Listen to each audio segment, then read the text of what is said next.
want to wish everyone good morning or good day, good afternoon, wherever you may be coming from the world. Today's session or today's workshop is the first of two on the Cole Online Workshop series on microcredentials. Today's first session, the missing pieces, microcredentials for building a lifelong learning society. My name is Kirk Paris. I'll be the chair for today's session, and we're excited to have Dawn present today, the president of Learning Agents, an ed tech company located in Winnipeg that provides solutions to a range of clients in the public and the private sector. My organization is the Commonwealth of Learning. We're sponsoring today's session. Commonwealth of Learning is located in Metro Vancouver. We're an intergovernmental organization that responds to the needs of Commonwealth states dotted throughout the world, specifically in the Caribbean, Sub-Saharan Africa, South Asia, and the Pacific.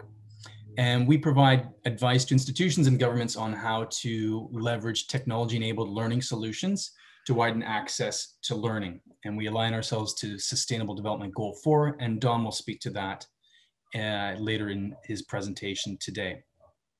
So today's session, just a few housekeeping matters. We are recording today's session. Those that registered for today's session will receive an email subsequently after today we'll provide a link to the video and a link to the PowerPoint slide deck that Dawn will be sharing. There's a lot of information, and we'll probably move through some of it fairly quickly. But I think the real idea is to get a good overview of what microcredentials are about. And again, that will be accessible to you after today's presentation. So what are we talking about today? Microcredentials, we're hearing a lot about this in the space of higher education, adult education today. And Dawn's going to provide us a really good, succinct overview of what microcredentials are all about. And the corollary or the another part to the credentialing space is open badges. And that is really what Dawn's space is in terms of his expertise. In fact, the other thing that we're really excited about is to really have Dawn, who's really one of the you could say forerunners in speaking about microcredentials and open badges. And so I think today's session will provide a lot of really food for thought in terms of a foundation, along with a lot of examples to show where microcredentials, open badges are working in a range of different institutions around the public and private sector. Just a few other matters. We are Commonwealth of Learning as an intergovernmental organization. We're inviting a lot of our Commonwealth member states to this, who many are probably in a more of a preliminary or early stage with using microcredentials and badges. But we see that this is really becoming, I think, there's a fever pitch. It's really picking up, especially in North America and Europe. And we see this coming to our partners in other parts of the Commonwealth. So we want to welcome specifically our Commonwealth partners today's session. As we go through today's session as well, we will encourage people to provide input into the chat and the Q&A. I'm thankful to have my colleagues, Ms. Kishin Feng, David Porter, and Marette Newman, who are all my colleagues from Cole, who will be helping today and will be participating more in my seat in the subsequent micro-credential webinar. So today's the first of two. The second will be held in March 9th. We will give a plug for that today at the end of today's session. And we'll also be mentioning the opportunity to earn a badge yourself. If there's anyone that's been coming from our assessment webinars, you'll know that we are offering badges for those that participate in both webinars, or online workshops, and provide a little bit of a homework assignment, if you will, a reflection on their experience of what they've learned in these two online webinars. I think that's just about it for now. Dawn, can you just go to the next slide? And I think I'll pass the baton to you in a moment.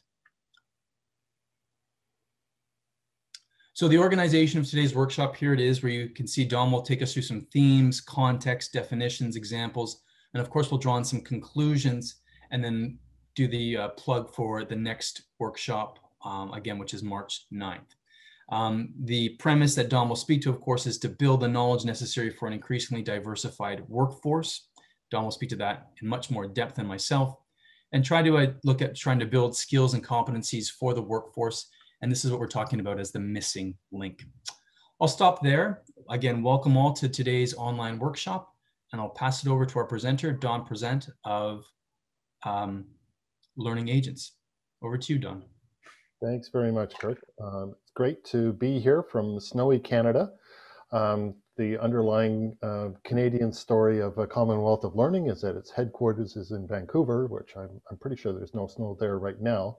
But there's actually another underlying Canadian story to what I'm talking to you today about, and that is that Open Badges, which is the container for microcredentials, the sort of dominant world container for microcredentials and digital badges, was actually invented by a foundation whose executive director, their headquarters was in Toronto, Canada. So Mark Sermon of the Mozilla Foundation was instrumental in getting this new exciting medium for recognition started in Toronto. And for me, it was a great way for building trust. I come from the e-portfolio world with Learning Agents, formerly at TV Ontario, and I was telling people stories, helping people tell the stories with e-portfolios. I started hearing about these open badges in 2011.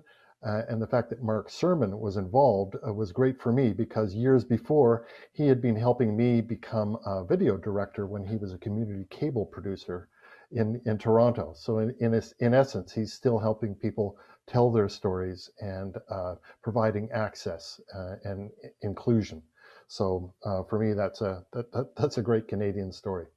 So just going to head in here and talk about the themes for these workshops, and you'll notice some very sort of common themes. What we're talking today is really, it's about portable recognition. Badges are often used for gamification. That was actually their origin. Today we're talking about recognition you can carry forward, and we're talking about, instead of just simple rigor, we're talking about fitness for purpose, fitness for context. Hopefully that will come out. And we're talking about skills, but we're talking not just about specialty skills or vertical skills, but we're talking about transversal or horizontal skills. And this is part of what we're talking about in terms of inclusion, is appreciative inquiry rather than simply normative gatekeeping. There's actually a place for both, and hopefully we'll make a case for that. And we're talking about badging with rather than badging at, because this is something that everybody can use. It's about lifelong learning. That's an underlying sub-theme. So we strongly encourage immersion and involvement with this, and not just something you inflict on students. In terms of, I mentioned I come from recognition of prior learning and portfolios. So there's a strong theme of portfolios here, both badges in portfolios and portfolios in badges. And then the idea of a microcredential or a digital badge as not just a static certificate, but a living document that can build value over time and through socialization. And then this notion of an ecosystem rather than a silo or a moat with a drawbridge, and the idea of inclusive recognition and working with others. So hopefully we'll establish some of these themes both today and 2 weeks from now. So some context. We need skills. Everybody's talking about the kinds of skills we need. They're not all technical. A lot of the sort of the really key skills are actually human skills. And this one, I would say, is very key, this notion of active learning and being able to pick things up as you go along. We have an issue, though, with traditional ways of doing things, demographics, the changing technologies, COVID-19. There's a lot of pressure on the old ways of doing things. So a theme for the Commonwealth of Learning is quality education. Well, how do you get there? And how do you get there? How do you make it more equitable for the Global South, for example? Because there are issues with that in terms of the Human Development Index here. You can see that there are some issues with the Global South, and that the Global North has some advantages. In terms of access to formal education, that's given rise to an informal economy, a lot of unemployed youth looking for ways to move ahead, to move forward. So a lot of people are underemployed and finding any way to sort of make a living and move forward with that. How can we support that? How can we help them do what they're doing and help them carry that forward and build upon it?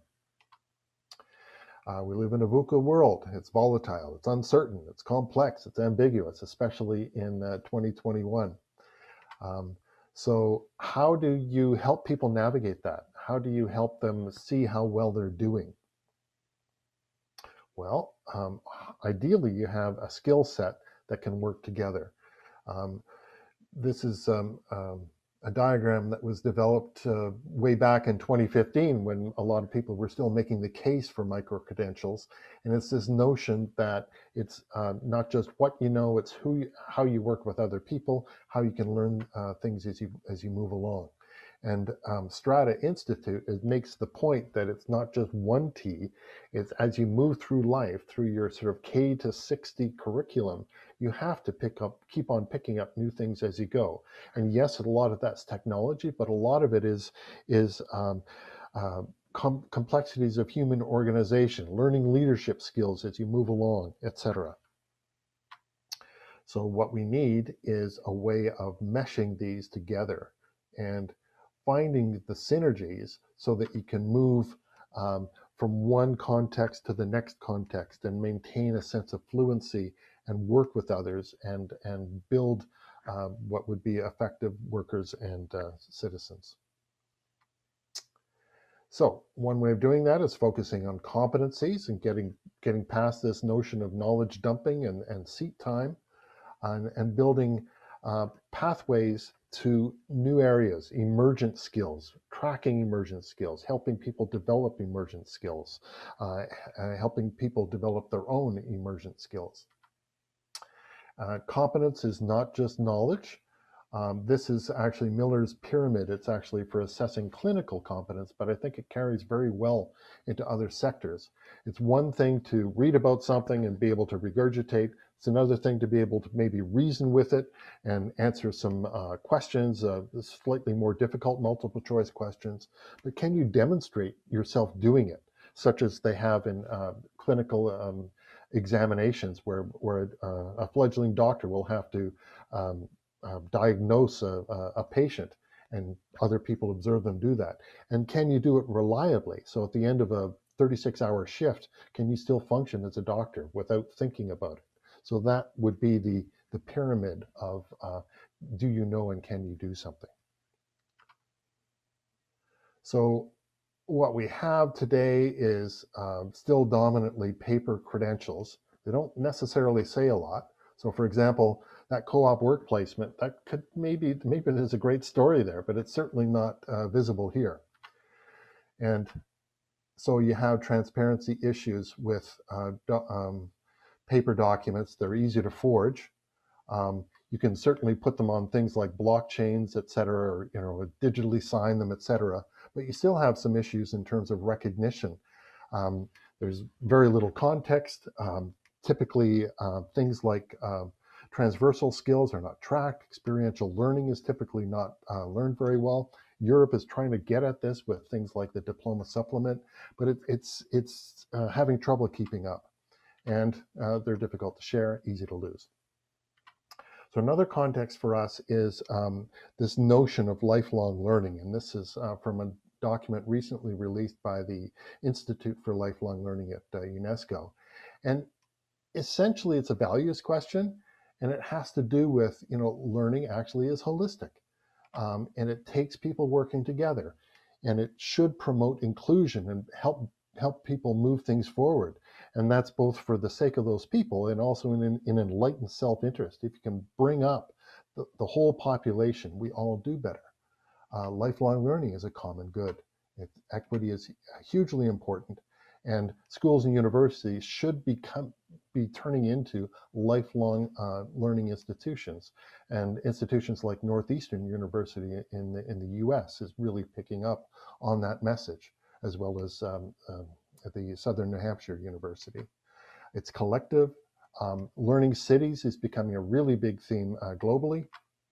And workplace learning is increasingly seen as a place to develop authentic learning. And it's a human right. So we have a poll. We're going to ask you, what do you see as the biggest issue in that lifelong learning?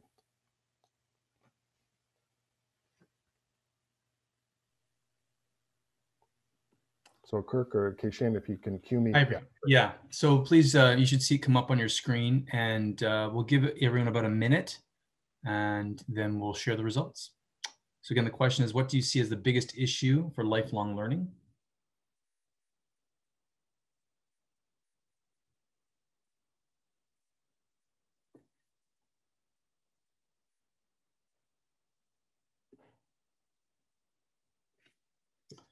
Another 30 seconds.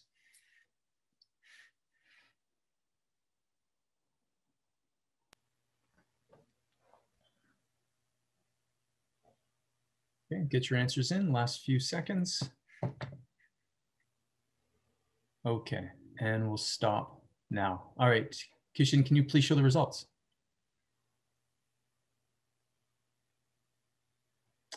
All right, Don, so what do you see?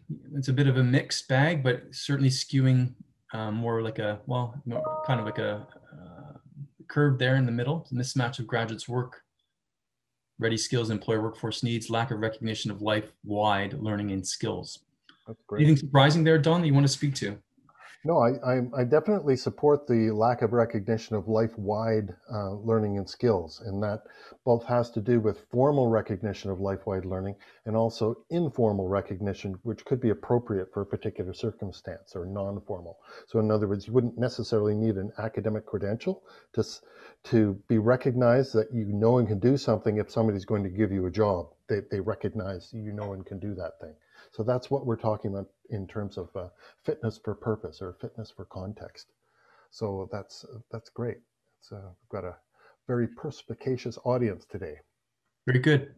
We're trying to open up the Q&A, but in the meantime, I'll invite people to offer their questions in the chat room, and we'll try and triage them on the back end. But please encourage you to pose any questions you have to Don, and we'll do our best to address as many as we can. All right, Don, back to you. Great. So just move forward here. And so enter micro-credentials, digital badges, open badges. There's a lot of what I might call fear, uncertainty, and doubt about all these terms. So hopefully we'll clarify it and make it better, not worse today. I usually start off by saying it's a document. It's got information inside it. Yes, it's visual, but it's got information inside it, and it's standardized information. Here's an illustration of the kind of information that's in it. You have mandatory fields that must be filled out in order to make it a technologically legal. You also have optional fields. So perhaps you might want an expiry date, but you might not need one if it's just a course certificate. Perhaps there's direct evidence. There doesn't have to be. Perhaps there's endorsement by another organization saying this is a good thing and this is why we say it's a good thing. That can add value, but it's not necessary. You could have it in multiple languages. That's something that's also possible. But over on the left, it needs a name, it needs a description, it needs criteria to say why it's important, etc. And obviously it needs a recipient. So it enables things like flexible learning pathways that can be modular, that can be maybe stackable, curatable, possibly plucking from more than one provider, and remixable. Provides progress markers. So there's elements of gamification in here. You can see your progress, but again, it's this notion of portable recognition that's huge. People who issue these credentials, they're not only, people who display these credentials, they're not only displaying what they know and can do, they're displaying who recognize that in them. So there's a subtle digital footprint thing for the institutions that issue them. And then there's the support for them. So instead of a piece of paper that can be easily forged, it's backed by the issuer. It can have direct evidence. It can have endorsements by third-party organizations, and it's links back to the issuer, and it's socialized. So it's networked between organizations. So here's an example of some micro-credentials that we're going to be talking about in a little more detail later on. a learning pathway for digital fluency for educators with a so-called milestone badge. All of these things enable recognition potentially across silos and transfer into new contexts. That there has to be a certain amount of recontextualization, but it's a great way to establish yourself and build your credibility. Invented, as I mentioned, by an activist organization back in 2011. It's been taken on by a more traditional educational technology standards organization, which has good and bad. It certainly has increased acceptance in the post-secondary community. It's introduced a little bit of rigidity and caused a little bit of a few issues in terms of formal versus informal recognition, which hopefully I'll explain a bit better in the next few slides. So a micro-credential based on a leader in Australia, Bev Oliver, in 2019. It's a certification of assessed learning that is additional, alternate, complementary to, or a formal component of a formal qualification. So it need not be credit bearing. It should have an assessment, and it's potentially an enhancement. It can be a piece of, but it can also be an enhancement too. I'm quoting myself here for the notion of an informal badge, which would normally be an open badge. And I'm saying it's an open badge awarded in diverse contexts, which can be informal or non-formal, usually with no summative assessment, but could have some form of assessment or evaluation, and may be used for either formative or summative recognition. So all of these things are enabled by open badges, that technology credentialing standard that really is the dominant way of publishing these things and sharing them. So this is something I was sharing on LinkedIn, which is the idea of where do you map these things in among each other, and how do you see how the differences change them. So micro-credentials is a fair bit of crossover with digital badges. Open badges within is a subset of digital badges. Digital credentials is a larger set. Micro-credentials are smaller. Basically, a digital credential could also be a degree. And then digital credentials, a subset of a larger set which could include paper credentials. So for open badges that might be informal or formal, you have an image and data. For digital credentials, they may or may not have an image. Some of them do. So that means I should move, yeah, that actually means I should move that black text to the left. And oh no, I'm sorry. And then no data for digital badges. So you could have gamification badges, such as the formerly the Khan Academy badges. Here you're doing great, move up a level, keep going. And then you have data on paper. So you have assessment, you have no assessment, and you have these different kinds of purposes. Formal versus informal, summative versus formative, verification versus appreciation. Appreciative inquiry, informal recognition. So it's not just digital course certificates. And I'm grateful to Doug Belshaw for the original version of this diagram. So this is a long stack of concepts, and hopefully you'll stay with me. The thing I want to emphasize here is these are two extremes of the spectrum. So a lot of stuff is going to be in between these two. So you would have just a legitimate organization can issue a micro-credential, whereas an open badge could be any issuer, even individuals. The earner is a student or a candidate, a professional candidate, whatever. Over on the right, it's more about a person, a lifelong learner. On the left, it's summative. On the right, formative. On the left, credit.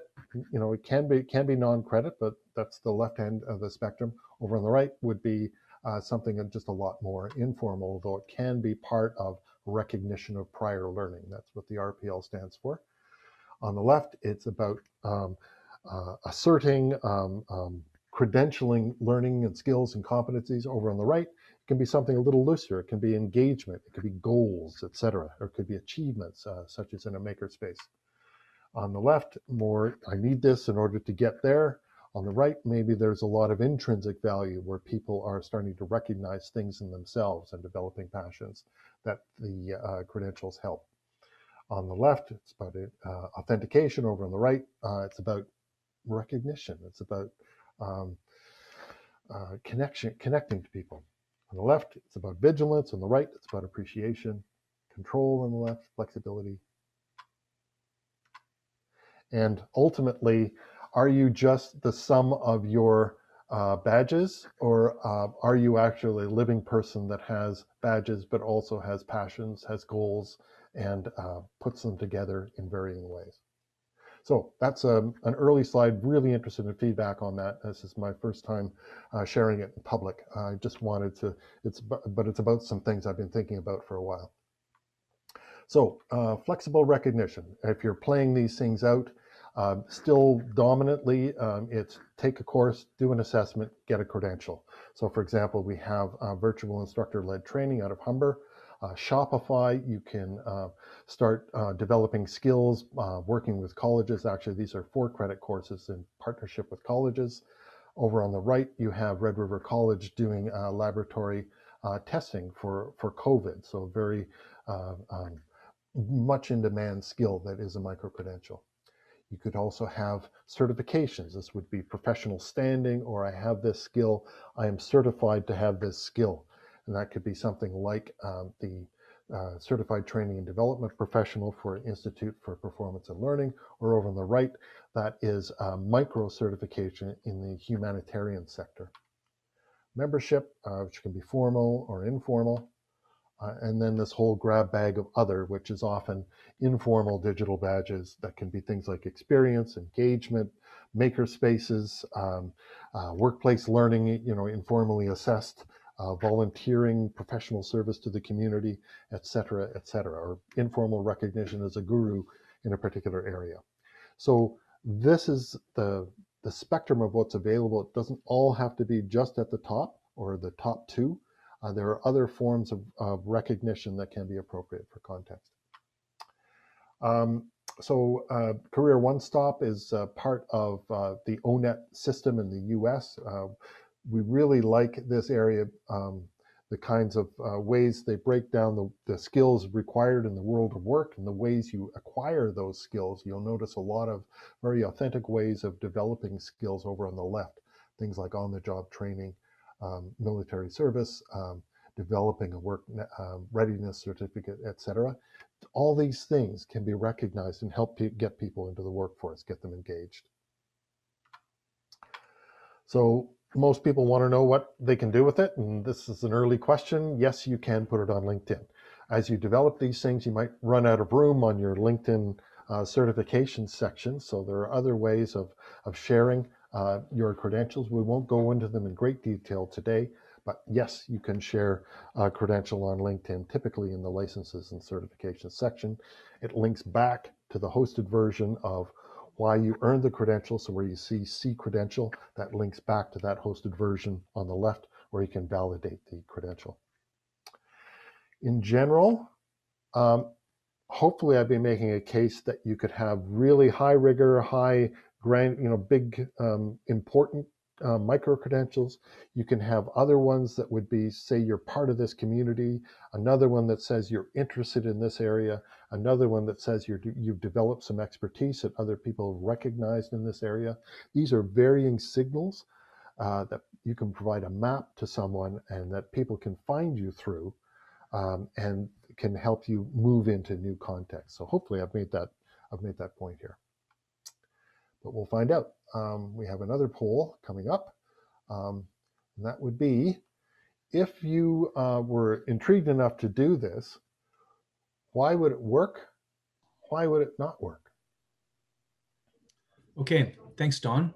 Here it has come up, and so please, we'll give you about a minute to 80 seconds to offer your inputs.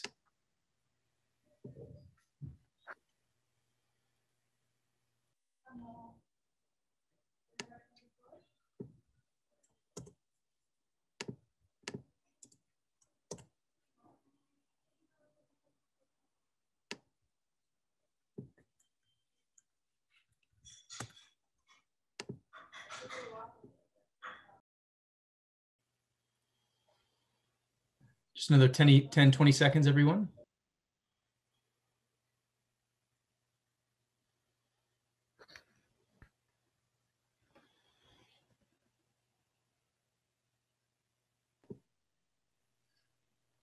Okay, can we close the poll, please, Kishin? So here we are. Imagine the introduction of micro-credentials at your organization. How would it go? Why would it work? Don, what are you seeing here? Not incredibly surprising. Certainly the second one, lack of awareness and confusion. I think lack of awareness is probably still an issue. I think that started changing back in 2017 when IMS took it over, and it's certainly changing fast now in North America. But other parts of the world, it's still a fairly new concept. And then the fact that employers are looking for skills, that's great. Employers are looking for skills that they can understand, as opposed to skills that they might have to infer from a rather hard to read transcript. So if they have something that actually demonstrates a skill, makes it visible, I see that as a big driver. So yeah, I agree with this.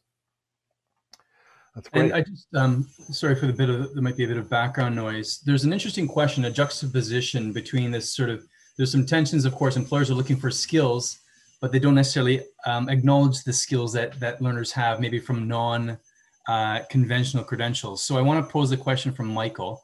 And he says, my colleagues always ask the question, do employers recognize micro-credentials badges? This is because employers are asking for the conventional credentials in their job postings. We'll also point to all the skills and competencies that are needed. What are your views on this, Don? What kind of work has been done to get more acceptance of micro-credentials in the labor market? It's a combination of things, I would say. It's time. As the message of what micro-credentials can do proliferates, that is changing things. It starts showing up in media, etc.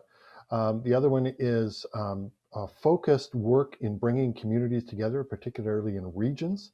So we have set up open badges forums in working with eCampus Ontario that really went a pretty far along in terms of raising people's consciousness.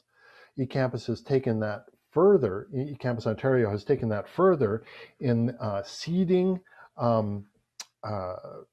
pilots where they require a higher education institution to actually partner with an industry partner, like an employer, and so they co-create them. So it's those combinations of things. General awareness, the idea of awareness and putting yourself in relation to it within a particular region, and then co-creation, collaboration. If you're an employer and somebody says, what do you want to see? What would demonstrate you would see it, and you actually say that, you see that coming back to you in a credential, then that's going to make sense. The other thing I would say is there's an institution, Madison College in the US, has had great success with micro-credentials, and they simply align them to industry standards. They're not academic outcomes, they're industry standards. This person can do this thing, and we say they can. So an employer would look at that and say, yeah, okay, that makes sense to me, whether it's industrial math or for a CNC machine or whatever. Oh, sorry, you're muted there, Kirk.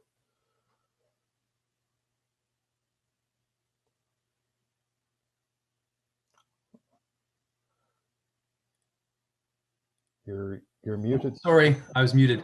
We're getting a lot of questions in. Sorry, I'll just skip along. We'll come back to the questions. So please, Michael, Grant, Mark Brown is on. We're seeing some activity. But Don, I'll pass it back to you to speak, to offer some examples of micro-certs and open badges. Great. Okay, so a lot of slides here. The only thing I can say is you wouldn't believe the ones I left out. So you might be expecting to see some examples and not see them. I probably have them in my big master deck somewhere. So ask me if you don't see something. So examples, we'll start off with something fairly conventional, although Open University has got a global reputation for actually being unconventional. So on the left, you have Open Learn, which is a way of convincing adults that they can make it in university, and that's the idea of them being an open university. And so they have these badged courses that people can try out to see if they can learn at a university level. And these aren't necessarily used for portable recognition.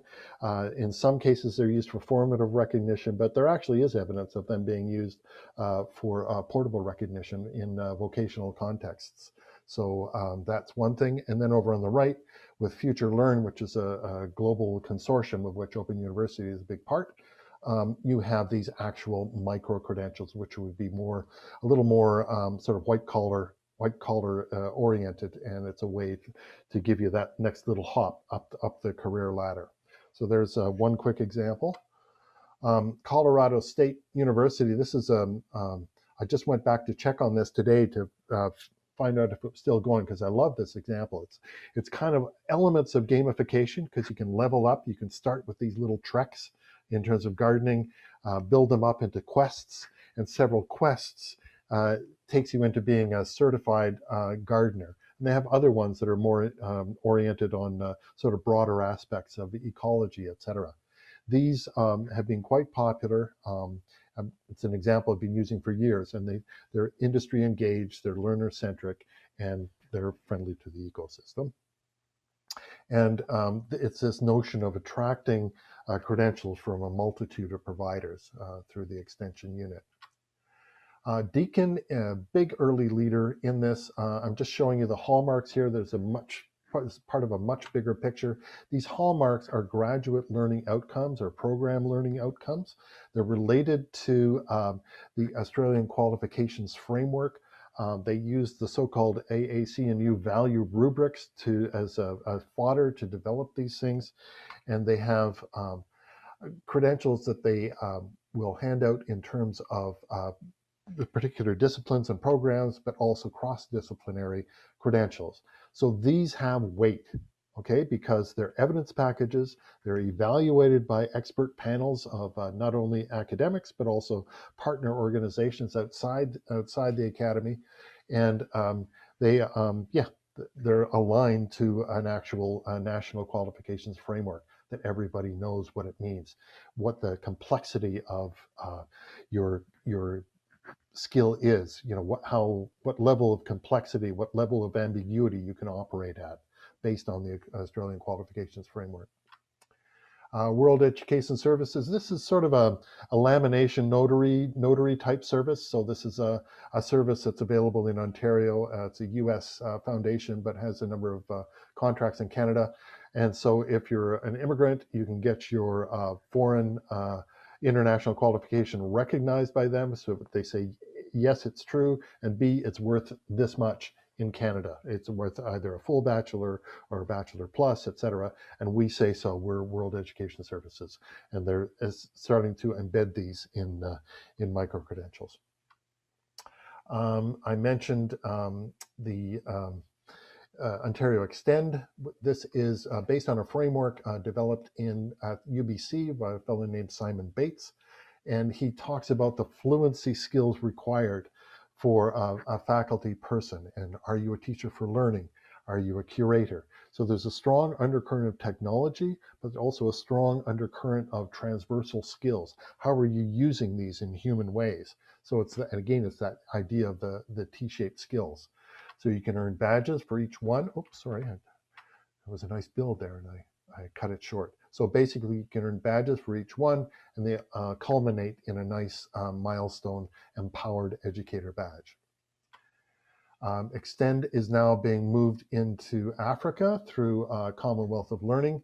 And perhaps if there are some questions about that, David and Kirk can take those later. So essentially the same badges are showing up in slightly different guises, but again, it's that same idea. And it's this notion of network, it's this notion of sharing, collaboration, proliferation, open educational resources. Bucks Community College, this is, we're moving into sort of vocational end of things. So this is what I would call blue light skills, focusing on a sector, identifying workforce needs, developing partnerships, and being a hub for them. And grateful to Brenda Perea for bringing that example forward. Brenda actually made her reputation working in the Colorado community college system, knocking on a lot of doors in industry and ensuring that people were talking to each other. And Colorado is actually a wonderful example of how a whole region can speak together, and the government itself is involved in developing policy to push that out. So right now, the Ontario government's getting very much in gear, and they were to a large extent, I believe, inspired by Colorado in that regard. City and Guilds is a world awarding body. They have a way for you to show you have culinary skills, and basically you buy an assessment. You pay a certain amount of money in order to be assessed. You develop an evidence package similar to those those Deakin hallmarks, and it's assessed. You either get it or you don't. If you don't get it, I think you have to wait a little bit, and you have to pay for a new assessment. So it's a very accessible, assuming you're actually making a living as a cook, very accessible way of being recognized with a world standard. The Flooring Association, National Wood Flooring Association, this is the association. The sector noted that there was a big lack of skills in the sector, and they saw themselves as a big demand area for skills. So people who were looking to transfer their skills, find a new way of making a living, essentially workplace transition, can develop. I'm just showing you a few little examples of this, but it's both technical and business skills. So if you're running your own business, if you want to be an employee in a business, there are ways you can develop these micro-credentials that are industry-backed. So that would be another answer for whether an employer would recognize those skills. Enable, I love this example. They have presented at a number of EPIC programs. This is about additive manufacturing, making mechanical hands. People essentially put themselves on the map by asserting skills, showing they can do something. They actually have to pass an assessment. They put themselves on the map, and then they're available locally to help somebody get a hand, whether they're putting it together, building it or assembling it. So these are the badges. You get certified on a particular device. You have design challenges. Maybe it's not just hands, it's actually other prosthetic limbs. So they'll have design awards. They have community engagement, ways of keeping things going, and then just luring people in with an explorer's game, that kind of thing. It's a wonderful example. Skill Safari, we're going to be going in more detail in 2 weeks' time. We'll have Siti Yarvin then with us.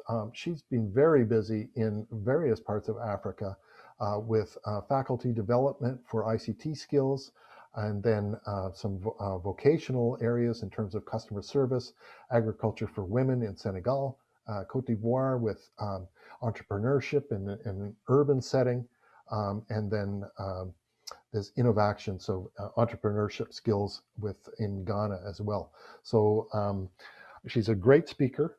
I saw a session of hers and very pleased that she'll be joining us as one of the case studies, and a lot of experience across Africa.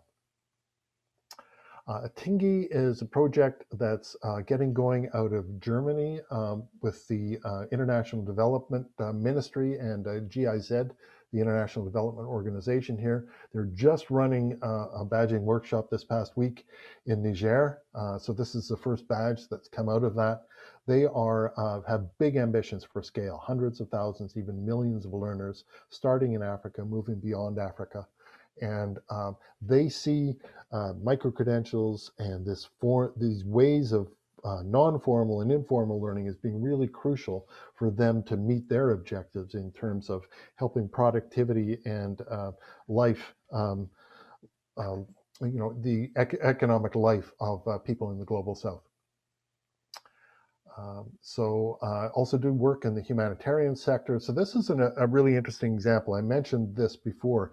It's a micro certification program.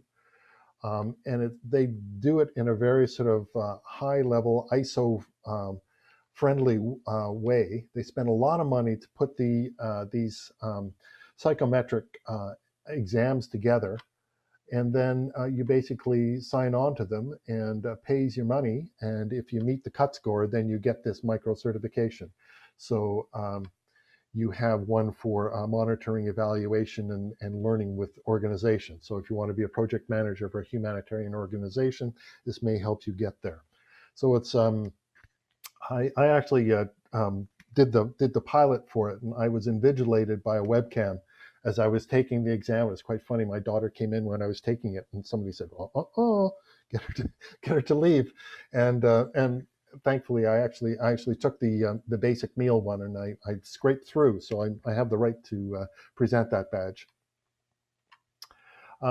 So International Development Bank in Latin America and the Caribbean has just been getting going with these, and I would call them corporate social responsibility. It's the idea they're a lender, but they want society to be better. They want to demonstrate how they're making society better. So this is one way that they're doing that. Shopify here in Canada, it's becoming a bit of a global presence. I understand that Amazon is starting to get a little worried about Shopify. They have an open learning program where they partner with colleges, I mentioned. So the student will set up a storefront and then model transactions in the storefront. And then the follow-up is to actually do it for a charity. And they're starting to set up partnerships with organizations both within Canada and even outside of Canada. So there are some really interesting ways that this could go. So these are them. So the basics is set up, and then seller, and then live is when you're actually doing it for an organization. So I would call this enterprise learning. So it's basically use our technology, but be doing something for the social good as you're doing that. Similarly, IBM is a real leader in this area. I call them often the poster child of enterprise learning. They are using this for talent pipelines. So in other words, who wants to work at IBM? Who has the skills? What skills do we lack at IBM? How can we make that better? So they're doing some great work with design thinking badges right now. And then it's also what could be called extended enterprise learning, where they're educating their supply chain, including their suppliers, but also their customers. So their customers can be brand advocates and become expert in IBM technologies, and put the IBM presence out there as well. So again, demonstrating what they know and demonstrating who's recognizing that in them. Just to wrap up here, hopefully we've started to make the case for the holistic nature of learning, how collaboration can help, how it can be used for inclusion and lifelong learning, and how it can help this notion of the human right. Just want to leave you with something. This is again another Canadian reference, somebody with Kwantlen Polytechnic University, Candy Ho, is starting to help people find their way with their lives using sustainable development goals. She's not using badges with this yet. This is something that I'm still trying to convince her to do, but it's a way of, again, of finding meaning and finding your passion within a framework of making the world a better place. And that's picked up by UNESCO. We were talking about this whole idea about regional solutions to learning and solving problems by working together. So the Learning Cities is something that's really pushing forward through UNESCO's Lifelong Learning Institute. Just want to illustrate the idea of an ecosystem. You can almost think of a college or a university as an ecosystem in and of itself. You have all the different departments, you have the external parts, you have basically trying to make sure students succeed and make it into the workplace, and you have the students themselves saying maybe we should have a voice in this. You're trying to support people through their lifelong learning. So you have feeder organizations like high schools, you have other organizations, you have communities feeding in and out. So you're going to be hearing next in 2 weeks about how Mohawk is working with the community with City School. You have accreditation, people saying, are you teaching things according to the standards? Those can include sector bodies like industry bodies and professional bodies, but also employers directly, business associations, and then governments, hugely important. You've seen that example I gave you with Colorado and talking about Ontario. All these things, if you just think of yourself as a digital course certificate, you're kind of leaving a lot of value on the table. If you look at the broader picture, there are ways in which we can make the world a better place and how these micro-credentials can help make it more visible. So early steps we would suggest is that if this intrigues you, you just start playing with it and start earning and issuing in really low risk ways. Think about what it makes you think of. You'll see what other people are doing and brainstorm your why, and then start reaching out to other people, typically locally, but also partner organizations, even virtually over the globe. Find something that'll work, or if it doesn't work, it doesn't really matter. So that's the agile way of doing it. Tap resources if you need them. If you're a good sized institution, likely you won't, but I would reach out into a community of practice for sure. Be really clear about why you're doing this. Is this a high stakes credential? Is this something informally you're recognizing, say, for a co-curricular purpose? The agility, and then planning ahead as you grow, and then just building in that portability. So in other words, are you aligned to skills that people care about? Are you endorsed by third-party organizations that people trust and understand? Are you part of a network, whether that's a network of peers or a regional network? And then get the word out. So that brings me to the end. Kirk, maybe I can pass over to you to talk about workshop 2, or maybe we can take questions first. Yeah, thanks, Don. I think I've just prompted some people to offer some questions, so I'm going to try and pull some of those together. I want to go back to one of the first questions that came from Grant. And speaking about the platforms that, where you can acquire credentials, he says the question is specifically, how do you view the rise of learning experience platforms for curating different micro-credentials and archiving a learner's knowledge versus a learning management system? Off the top of my head, I would say a learning experience platform could provide a lot more authentic value if there were a consistent way of saying how that value was evaluated. So in other words, if I want to, if I do a learning experience and I maintain a log of that and maybe even put together an evidence package, if somebody comes, I can then assert that I have it, and here's my evidence, and you can look through my evidence. I can improve on that by having somebody say, yes, I agree that this person is operating at the AQF7 Australian bachelor level based on that. So I would say, yes, but you need those pieces there to help put it all together. Otherwise, we're back on the old portfolio days where here's my stuff, have a look at it and let me know whether you want me for the job. I'll switch to next question from Rupert. He says, referring back to your formal micro-credential versus informal open badges table, the fundamental disconnect that micro-credentialing is seeking to address is between capability and competency, or education and employment. How do micro-credentials bridge this age-old gap? Are they bridging this gap? Don? That's where I guess I'm talking a little bit about the reductionist versus the holistic. I think there's a tendency on the part of many to deal with competency rather than capability.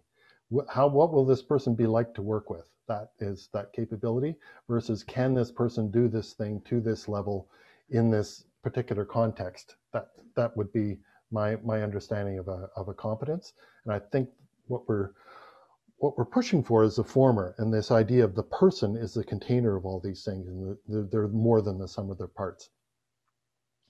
I think the next question comes from Mark Brown at Dublin City University, and he's asking, one of an authority figure in this space, very active on LinkedIn. He's posing the question around you could say how micro, specifically, what do you see as the distinction between a micro credential and what we might consider a nano credential?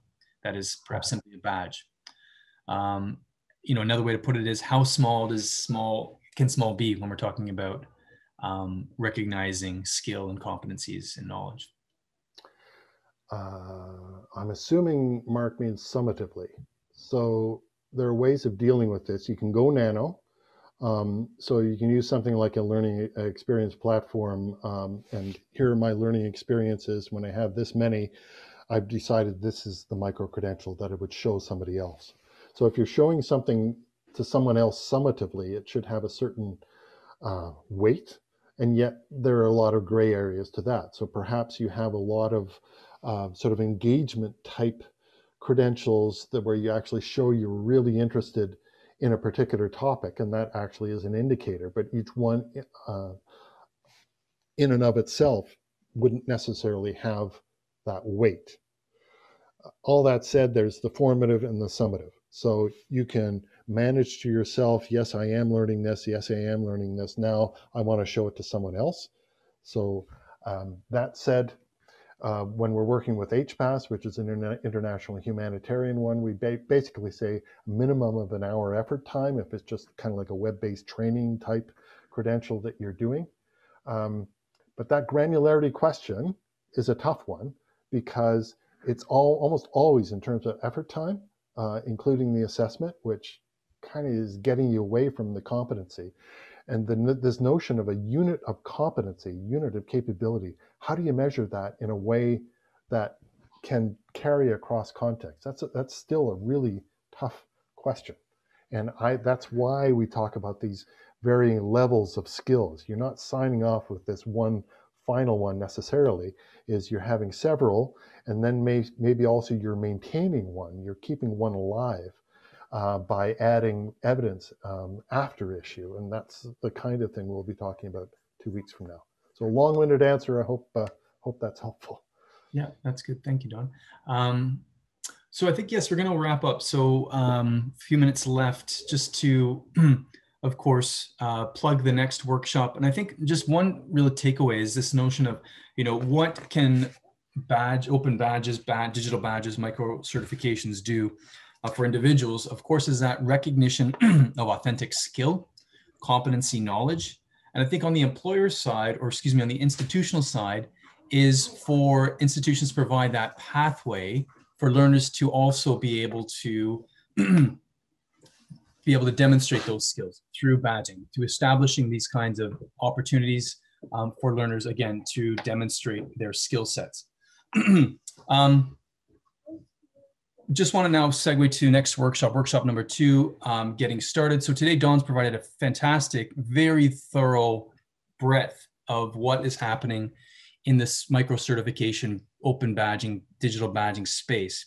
I think next week, or excuse me, the next session, which is on March 9th, is really sort of doing more of a deep dive with institutions that have been living this space, what they've been doing in terms of developing their micro certifications and what outcomes they've been seeing. And Dawn has touched on some of these institutions, namely Skill Safari and Atingy.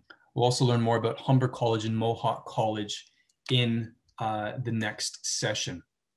So again, I think, Dawn, can you go to the next slide, please? Mm-hmm. The last thing I want to leave you with is here we are. We are trying to, I guess you could say, model what we're talking about, and that is to offer participants the opportunity to earn a digital badge. Today, Don will earn an Igniter badge. He has been, trying to behind the ignition of your thinking around micro certifications. But we also want to give participants an opportunity to earn a badge, and that is a reflector badge. And here you can see what it looks like. Microcredentials Online Workshop 2021. We'll be offering some more details about this in the email follow-up, which will include the recording and a link to Dawn's PowerPoint slides.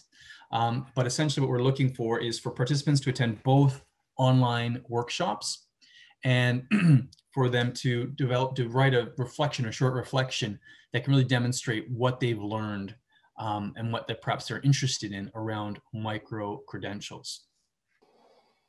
So here we are. You'll see Dawn's email at the bottom and mine. It's kparis@cole.org, kparis@cole.org. And we'll be in touch with you, but of course we invite your emails as well to connect with us. We are looking for more partners to really, we could say, experiment and play around in this space. As Dawn said, I think the real interesting point to take away is to sort of look at low risk opportunities to play around with micro-credentials if you're on the institution side in terms of offering some sort of pathway for learners to acquire new knowledge or competencies. I'll stop there. We're on the dot at 9 a.m. in Vancouver, or on the hour wherever you are in the rest of the world. It was great to see partners and participants from North America, from Europe, and from South Asia. And again, the recording will be available, and we'll follow up with email after that. I'd like to also acknowledge my colleagues, Dr. David Porter, Dr. Marette Newman, Ms. Kexing Feng. You were supporting the triaging the Q&A and enabling this to run as smoothly as possible today. And of course, last but not least is Mr. Don Prasant, President of Learning Agents. Thanks so much, Don, for your time and for your effort and passion, really, in this space. Thank you all. Good day, and wish you well. Bye-bye.